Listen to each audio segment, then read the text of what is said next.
علی اور عباس کو بلایا، ان کے کندھوں پہ آپ نے یوں ہاتھ رکھے اور آپ کے پاؤں یوں زمین پہ لگ رہے، آپ پورا پاؤں نہیں لگا پا رہے تھے کمزوری سے، یہ پوزیشن تھی اس طرح. اور پھر آپ نے ایک عجب بات فرمائی جو کسی نبی نے نہیں فرمائی، فرمایا کہ میرے بعد میری آنے والی امت کو میرا سلام کہتے ہیں. اور آپ نے فرمایا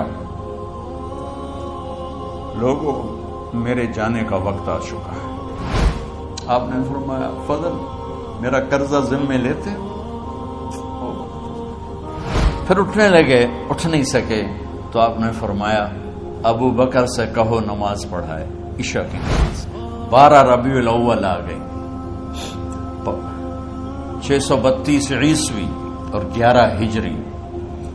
آپ کی طبیعت میں بشاشت آئی تو صحابہ نماز پڑھ رہے تھے، آپ نے دروازہ کھول کے سب کو یوں دیکھا. یہ آپ کی آخری زیارت تھی اپنی امت کے لیے. اس کے بعد آپ اپنے اللہ کی طرف کا سفر شروع کیا. تو جبریل بولے یا رسول اللہ آپ کی ملاقات کے شوق. آپ نے فرمایا جاؤ اللہ سے پوچھ کے آؤ. اور عمر رضی اللہ عنہ تلوار اٹھائے ہوئے تھے، جو کہے گا اللہ کا نبی فوت ہوگا میں سر اڑا دوں گا. وہ فوت نہیں ہوئے، وہ اللہ کے پاس گئے. میرے صدیق نے کہا لوگوں من کان یعبد محمدا فإن محمدا قد مات.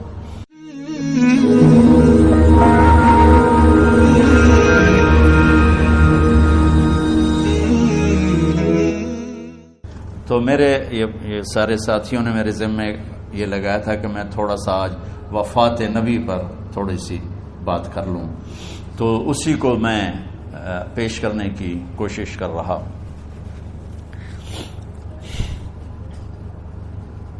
تو 53 برس کی عمر میں آپ نے مکہ سے مدینہ کی ہجرت فرمائی اور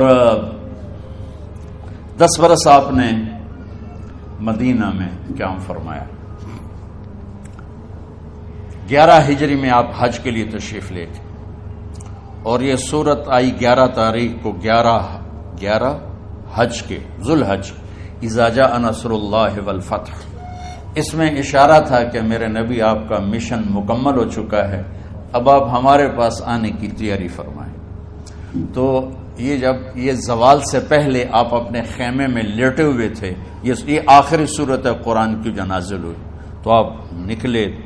زوال کے بعد آپ نے تینوں شیطانوں کو پتھر مارے، پھر آپ اپنی اونٹنی عذبہ پہ سوار ہوئے اور آپ نے یہ تاریخی جملہ بولا ایھا الناس عسیٰ اللہ تلقونی بعد عامی ھذا. لوگو یہ میری تمہاری آخری ملاقات، آج کے بعد تم مجھے نہیں دیکھو گے. واپسی پر آپ نے معاذ بن جبل کو مدینے سے یمن روانہ فرمایا. تو معاذ بن جبل سے ایسی محبت تھی کہ ان کو سی آف کرنے کے لیے 7 میل پیدل چلے.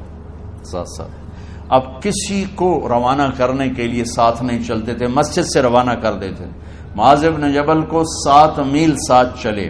اور جب آخری پوائنٹ آیا سفر کا تو کہنے لگے معاذ عسیٰ اللہ تلقانی بعد عامی ھذا. معاذ یہ تیری میری آخری ملاقات ہے. وَلَعَلَّكَ تَمُرُّ بِقَبْرِي وَمَسْجِدِي ھذا. جب تو واپس آئے گا تو میری قبر دیکھے گا اور میری مسجد مجھے نہیں دیکھے گا. تو فبکا معاذ جشعا لفراق رسول اللہ. تو معاذ بن جبل پھوٹ پھوٹ کے رونے لگے آپ کی جدائی کا تصور کر. تو آپ کی آنکھوں میں بھی آنسو آ گئے. تو آپ نے جلدی سے منہ یوں پھیر لیا.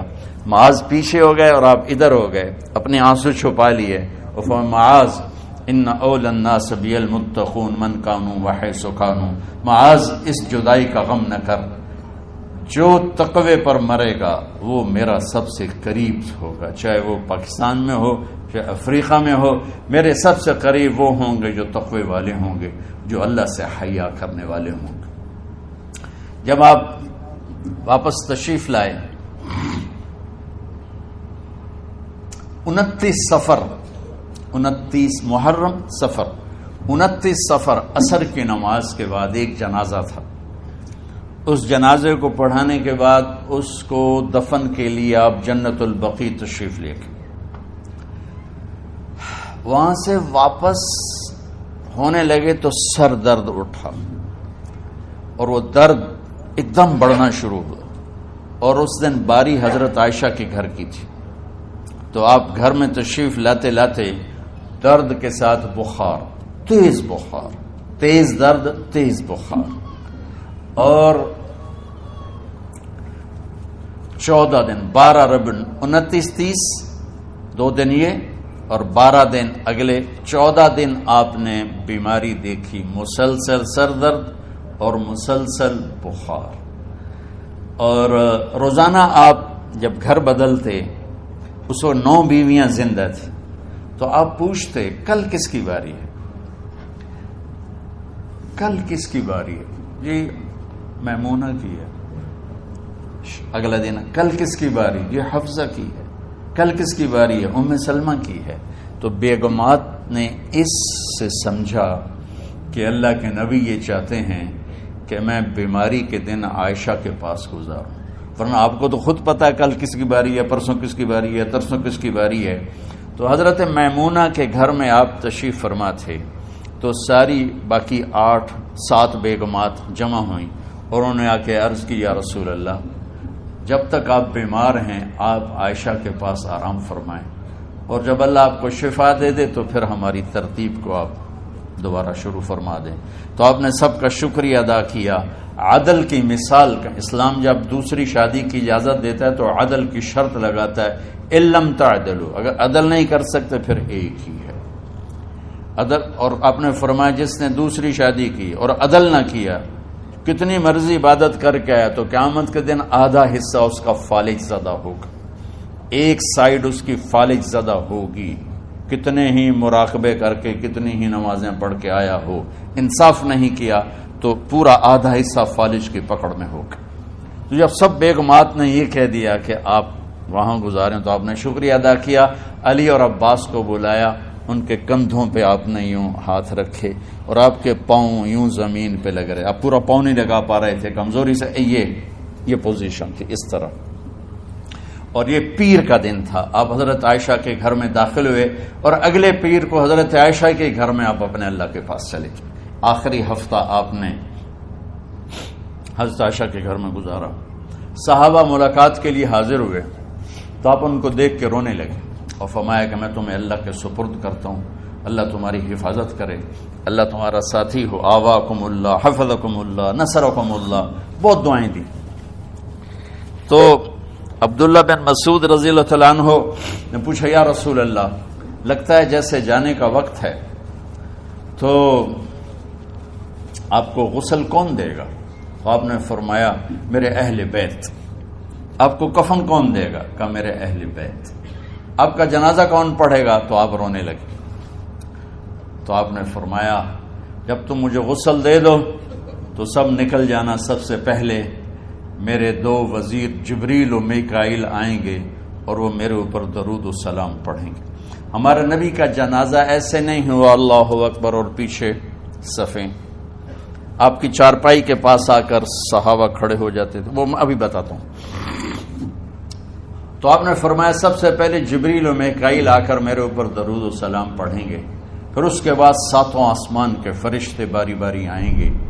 جب وہ چلے جائیں گے تو پھر سب سے پہلے میرے خاندان، میرے اہل بیت کے مرد آ کر میرے اوپر سلام پڑھیں گے، پھر ان کی خواتین آ کر سلام پڑھیں گی، پھر ان کے بچے آئیں گے، پھر ان کے نوکر اور نوکرانیاں آئیں گی، اس کے بعد مہاجرین مکے کے قریش آئیں گے، اس کے بعد ان کی عورتیں آئیں گی، ان کے بچے آئیں گے، ان کے نوکر اور نوکرانی آئیں گی، اس کے بعد مدینہ والے آئیں گے، پھر مدینے کی خواتین آئیں گی، پھر ان کے نوکر نوکرانی آئیں گے، اور اس کے بعد مجھے تم اللہ کے سپرد کر دینا. اور پھر آپ نے ایک عجب بات فرمائی جو کسی نبی نے نہیں فرمائی، فرمایا کہ میرے بعد میری آنے والی امت کو میرا سلام کہتے ہیں، اور انہیں کہنا کہ ان کے بعد جو آئیں ان کو بھی میرا سلام کہہ دینا. اور اس طرح میرے سلام کو قیامت تک اللہ کے نبی نے پہنچایا کہ ہر آنے والی امت، ہر آنے والی نسل، اگلی نسل کو اس نبی کا سلام پہنچائے. آپ کے جانے میں 5 دن باقی تھے تو آپ نے فرمایا مجھے 7 کنووں کے پانی سے غسل کرواؤ. تو 7 کنووں سے پانی لایا گیا مشکیزوں میں بھر کے. تو حضرت عائشہ کے گھر میں کوئی ایسا ٹب نہیں تھا جس میں بیٹھ کے وہ آپ نہا سکتے، تو حضرت حفصہ کے گھر سے ٹب منگوایا گیا، آپ اس میں بیٹھے، تہمت باندھا ہوا تھا، کرتا اتارا، اور آپ پر 7 کنووں کا پانی ڈالا گیا، تھوڑا تھوڑا تھوڑا تھوڑا تھوڑا تھوڑا، تو اس سے بخار کی شدت کم ہوئی، اور آپ سر درد کی وجہ سے آپ نے ایسے پٹی باندھی سرخ رنگ کی، اور اس کے بعد حضرت علی اور فضل بن عباس کے کندھوں کا آسرا لے کر آپ مسجد میں تشریف لائے، اور آپ ممبر پر بیٹھے، اور آپ نے فرمایا،